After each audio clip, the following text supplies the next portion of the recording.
Trump rewrites history, claiming Sidney Powell was never his attorney. Sidney Powell speaks during a news conference with Rudy Giuliani, lawyer for U.S. President Donald Trump, about lawsuits contesting the results of the presidential election at the Republican National Committee headquarters in Washington, D.C., on Thursday, November 19, 2020.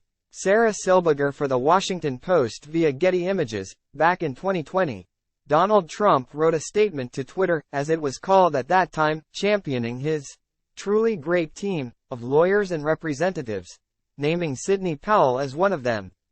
But now, after she's pleaded guilty to a number of criminal charges in the Georgia RICO case, in which Trump is a co-defendant, he seems to be rewriting history by claiming that she was never his attorney, although there's plenty of evidence to the contrary.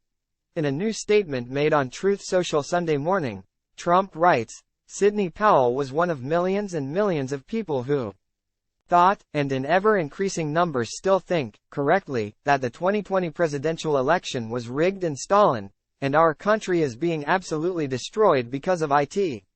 Despite the fake news reports to the contrary, and without even reaching out to ask the Trump campaign, Ms. Powell was not my attorney, and never was. In fact, she would have been conflicted. Ms. Powell did a valiant job of representing a very unfairly treated and governmentally abused General Mike Flynn, but to no avail. His prosecution, despite the facts, was ruthless. He was an innocent man, much like many other innocent people who are being persecuted by this now fascist government of ours, and I was honored to give him a full pardon, as Mountain points out in their coverage of this flip-flop. On November 14, 2020, Trump tweeted out that he was hiring Powell to join his legal team as one of the attorneys who would fight to overturn the results of the 2020 presidential election, adding to their reporting that Sidney Powell testified under oath in front of the January 6 committee, where she confirmed that Trump asked her to join the team as a special counsel.